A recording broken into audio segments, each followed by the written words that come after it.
Good morning student. आज मैं आप लोगों को 9th क्लास का गुजराती का दूसरा लेसन जो हमारा अधूरा था उसका आगे का जो है वीडियो में समझाऊंगी। जो लेसन आपको ध्यान से समझना है। दूसरा लेसन हमारा था परोपकारी मनुष्यों और इसकी लेखिका है विद्याबेन नीलकंठ और प्रकार हास्य निबंध। जो कृतियाँ जो है लेखिका की वो सभी यहाँ पर मैंने लिखी हुई है, जो आप लोगों को पहले वीडियो में भी मैंने समझाई थी। तो आगे जो हमारा बाकी वहाँ से मैं अभी स्टार्ट कर रही हूँ, ध्यान से समझना है। लेखक जो है कोई जिसके बच्चे नहीं होते, ऐसी स्त्री के घर पे उससे पहचान वाला जो ऑफिस पे काम करने वाला सहपाठी उससे जाने के लिए कहते हैं इसके घर पे जाओ। किसके घर पे? जिसके बच्चे नहीं, ऐसे बांझ स्त्री के घर पे। और उसके घर पे वो कब जाना है? रात को जाना है। रात को जाना और कहना है, उसका घर पे जाके दरवाजे को खटखटाना है और कहना है कि भाई कौन ऐसा सवाल पूछे तो बताना है कि भाई मैं फुंसी रानी हूँ, आज मेरे घर पे तो कल तेरे घर पे, इतना कह के चले आना। फिर उसको कसम देते कि मैं मेरी कसम देता हूँ भाई तू ये उपाय आपको करने जैसा है। और फिर ये भी सलाह देता कि भाई आपको अगर जाना डर लगता है तो मैं साथ में आता हूँ। ये कहकर वो कहते कि साथ में जाते हैं। तो आगे कहते कि दूसरे के घर पे जाना, वो भी रात के बिना काम के, तो वो उससे ठीक नहीं लगा। इसलिए उन्हें कहा कि भाई मैं भी आपके साथ आ सकता हूँ। लेकिन वो उपाय भी उन्होंने किया। वो स्त्री के घर पे गई, बांझ स्त्री के घर पे, लेकिन उससे भी वो फुंसी ठीक नहीं हुई, जैसी की वैसी ही रही।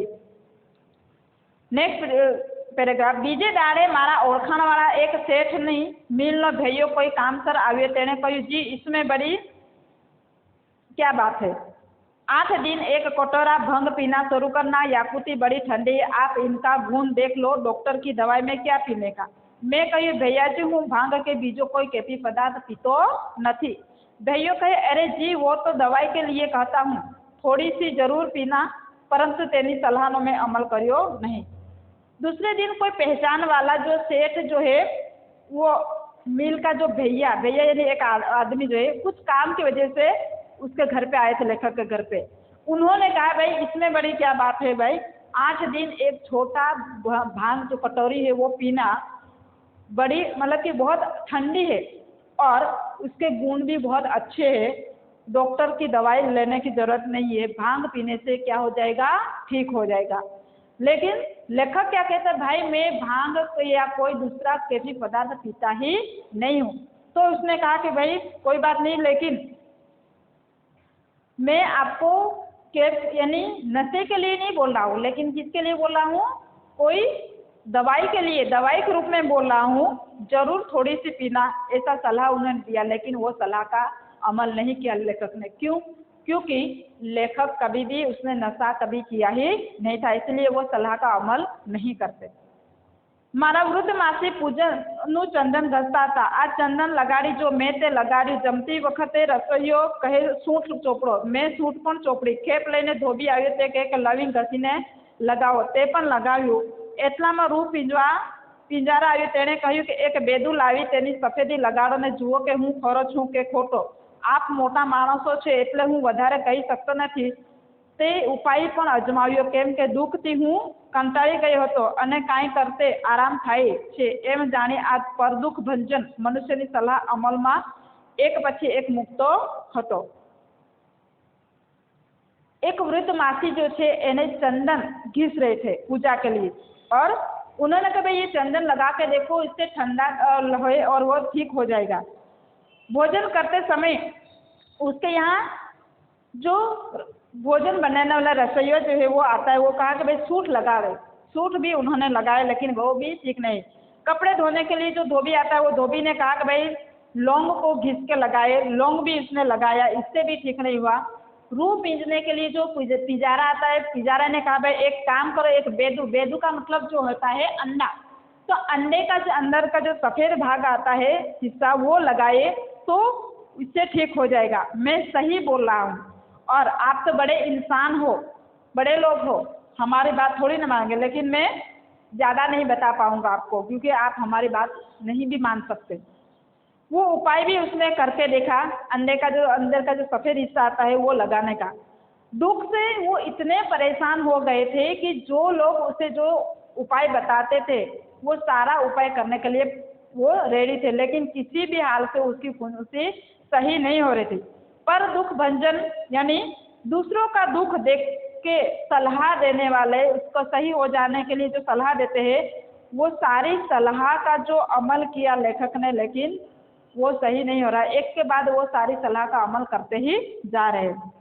ઘરની દાણાવાળી લોટ લઈને આવી તે કહે છે, શેઠ સાહેબ બધા ઉપાય કર્યા છે, એક મારો અજમાવો. આંબલીનો કચકો ઘસીને કચુકાનો ઘસેલો છેડો આંધણી પણ વળગાડી દેવો, તે મટતા સુધી ત્યાં ચોટી રહેશે, એને મટશે એટલે એની મેળે ઉખડી જશે. घर में आटा पीसने वाली जो है वो स्त्री आती है आटा लेकर, वो कहते कि सेठ साहब सारे उपाय करके देखे, लेकिन एक मेरा उपाय भी करके देख लो आप. एक इमली, खट्टी इमली जो होता है, इसका जो बीज होता है उसका कचको कहते हैं, तो वो जो बीज को घिस के आप उसको एक किनारे से उसको फुंसी के ऊपर चिपका दो, तो वो जब तक वो सही नहीं हो जाएगी तो तब तक वो क्या फुंसी के ऊपर चिपक के रहेगा, क्या वो इमली का बीज. और जब सही हो जाएगा तो अपने आप वो नीचे गिर जाएगी, ऐसी सलाह दी. आ उपाय પછી બીજો કાંઈ લગાડાય નહીં, તેથી તે છેલ્લો અજમાવવા ધારીને જવાબમાં ठीक एम कहूँ. उन्होंने सोचा कि ये लास्ट उपाय करके देखता, इसके बाद दूसरा उपाय मुझे करना ही नहीं है. ये करके उसने भी ठीक ऐसा करके भाई करके देखेंगे. એટલે હું ઊભો હતો એટલે ગોળ વેચનાર મારવાડી આવ્યો. તેને કહ્યું, ભાઈ શેઠજી, અમારા લોકો તો આવી આંધળી થઈ હોય તેના પર ગોળનો ચપકો દે, છરીના પાના પર ગોળ મૂકી તેને તપાવી લગાડી દેવો, ગરીબ માણસનો ઉપાય છે, અમે ડાક્ટરના પૈસા ભરીએ તો મરી જઈએ. दूसरे दिन जो है वो ओटले के ऊपर खड़े थे, कौन? लेखक. और गुड़ बेचने के लिए कोई मारवाड़ी गुड़ बेचने के लिए आता है. वो कहता कि भाई सेठ, हमारे लोग तो ऐसे फुंसी के लिए क्या करते, जब किसी को भी फुंसी होती है तो गुड़ का जो है गर्म करके इसके ऊपर लगा देते, तो वो फुंसी सही हो जाती है. और हम लोग तो क्या है, गरीब व्यक्ति है, ऐसा ज़्यादा उपाय नहीं करते. डॉक्टर का हम फीस नहीं दे सकते. अगर डॉक्टर की फीस देने जाएंगे छोटी छोटी बीमारी में तो हम तो मर ही जाएंगे, ऐसा कहता है मारवाड़ी. ગોળનો ચપકો તે શેક જેવો જ ધારી તે દીધો, પરિણામમાં દર્દ વધ્યું. સાંજે અમારા ગોર કહે, ગોળ એટલો ગરમ માટે એલચીને ઘીમાં ઘસી લગાવી દો, ઘીમાં સર્વગુણ રહેલા છે, હું તો દિવેલ પીવાને બદલે ઘી જ પીવું છું. गुड़ जो है गर्म करके लगाया तो सेक करने के जैसे था, इसलिए उन्होंने लगा लिया, लेकिन हुआ क्या, दर्द जो है वो बढ़ गया. शाम के समय उसके घर पे गोड़ मतलब पंडित आता है. गौर का मतलब जो होता है पंडित जो आता है, वो कहता है कि भाई अकेला गुड़ नहीं लगाना चाहिए, क्योंकि अकेला गुड़ तो क्या है, गर्म होता है. उसने कहा कि उसके अंदर इलायची और घी मिला के लगाइए, क्योंकि घी में सर्वगुण समाये हुए रहते हैं. तो मैं तो फिर अपने बारे में बताता है कि मैं तो घी मतलब कि दिवेल के बजाय क्या पीता हूँ, घी ही पीता हूँ, क्योंकि घी अच्छा लगता है और उसमें सारे गुण भी होते हैं, इसीलिए मैं घी ज़्यादा पसंद करता हूँ. એલજીને ઘી લગાડતો હતો એટલામાં મારા એક પારસી દોસ્તાર આવી ચડ્યા. તે કહે, અરે મિસ્ટર, આઈ શું ગોજું કરી મૂક્યું છે? આંખને ઘી ગોળના લવારા કાંઈ ખવડાવ, એક કાંદો કાપી તેનો રસ લગાડો અને તેનાથી ન મટે તો મને 4 તમાચા મારજો. घी और इलायची जो है गुड़ में मिला के लगाने की कोशिश ही कर रहे थे, और ऐसे में उसका जो पारसी जो उसका दोस्त है वो आता है और कहता है, अरे भाई मिस्टर, ये क्या करके रखा? गज्जू का मतलब जो है तकलीफ, क्या है तकलीफ, ये क्या कर. लवारा का मतलब जो होता है कोड़िया, यानी घी और गुड़ के जो कोड़िया यानी निवाला, क्यों उसको फुंसी को खिला रहे. एक काम करो, ये भी छोड़ दो और एक प्याज को काट के उसका जूस बना के लगा लीजिए, ताकि वो इससे ठीक हो जाएगा. अगर सही नहीं होगा तो क्या करना, मुझे 2-4 तमाचे यानी थप्पड़ लगा देना, क्योंकि मैं गारंटी के साथ ये बता रहा हूँ. જેમ તેમ કરી કાંદાની દુર્ગંધ વેઠી એ પણ લગાડ્યો. હવે તો આંધળીના અંદર શા હાલ હતા તે ખબર પડે તેમ નહોતું. દવાઓના પડ ઉપરાપરી આંખની બાજુ પર એક નાની ડુંગળી બની રહી હતી, તે પર છેવટે આંબલીનો કચુકો પણ લગાડી દીધો. દર્દ થયા કરતું હતું, તેથી ખબર પડતી હતી કે આ સર્વ ઇલાજ હજી પોતાનું કાર્ય કરી રહ્યા નહોતા.